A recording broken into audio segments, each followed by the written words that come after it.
वो देश है जहां पदयात्रा की परंपरा बड़ी पुरानी है। इस पदयात्रा से देश एक हुआ। इस पदयात्रा ने आज़ादी की कहानी लिखी। जब जब इस देश पर संकट आया तब तब देश के तपस्वी लोगों ने देश भर में पदयात्रा की, लोगों को एकजुट किया, असत्य अहिंसा पर वार किया और जीत की इबारत लिख दी।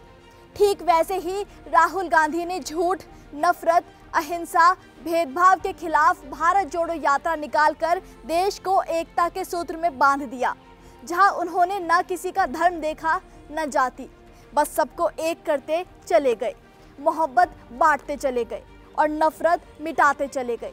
राहुल की इसी तपस्या को देख लेखक ध्रुव शुक्ला भी यात्रा में जुड़ने चले आए। इस देश में पदयात्रा की परंपरा बड़ी पुरानी है। जब जब अन्याय हुआ, जब जब देश संकट में आया, तो महान लोगों ने पदयात्राएं की। महात्मा बुद्ध ने पदयात्रा की, विनोबा भावे ने भूदान के लिए पदयात्रा की, और गांधी जी की पदयात्रा को कौन नहीं जानता कि जब कोई न सुने किसी की तो पैदल निकल पड़ो।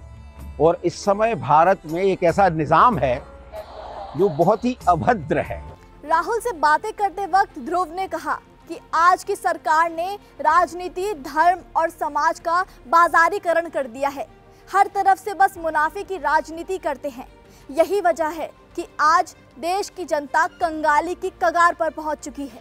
राहुल के सहज स्वभाव को देखकर ध्रुव ने माना कि राहुल किसी बाजारीकरण के लिए नहीं, बल्कि समाज और देश के लिए ये यात्रा निकाल रहे हैं, जिसमें उनका अपना कोई हित नहीं है, जो है बस देश हित है।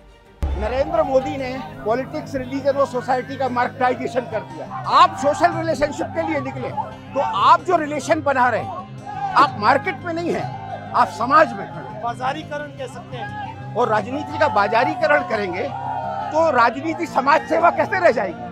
वो तो लाभ का धंधा बन जाएगी। और राजनीति कोई मार्केट तो है नहीं, कोई दुकान तो है नहीं जहाँ से प्रॉफिट कमाई जा सके। बीजेपी के नफरती एजेंडा की कमर तोड़ते राहुल गांधी ने देश की जनता को मोहब्बत का पैगाम दिया है, भाईचारे का संदेश दिया है, क्योंकि यही हकीकत है कि जब रास्ता सच्चाई का हो तो नफरत को भी घुटने टेकने पड़ते हैं। राहुल ने बीजेपी के नफरत के बाजार पर ताला जड़कर देश में मोहब्बत की दुकान खोल दी है। जनता एक जीती जागती देश की तस्वीर है, और वो तस्वीर बदलनी चाहिए उसकी। वो अगर गरीब है तो उसको सुखी होना चाहिए, वो अशिक्षित है तो उसको शिक्षित होना चाहिए, अगर उसको रोजगार नहीं मिल रहा है तो उसको रोजगार मिलना चाहिए। इसीलिए राहुल गांधी ये बात कहने निकले हैं कि फैली हुई नफरत के बीच में लोकतंत्र को बचाना कठिन हो जाएगा। प्रेम के रास्ते से चलना पड़ेगा, क्योंकि ये देश इतना बड़ा है, इसमें हिंदू, मुस्लिम, सिख, ईसाई कई तरह के लोग रहते हैं। उन सबके भाईचारे के बिना देश नहीं चलेगा। तो राहुल भारत के एक विश्वसनीय नेता है, उन पर भरोसा किया जा सकता है, और मुझे लग रहा है कि भरोसा लोग करेंगे।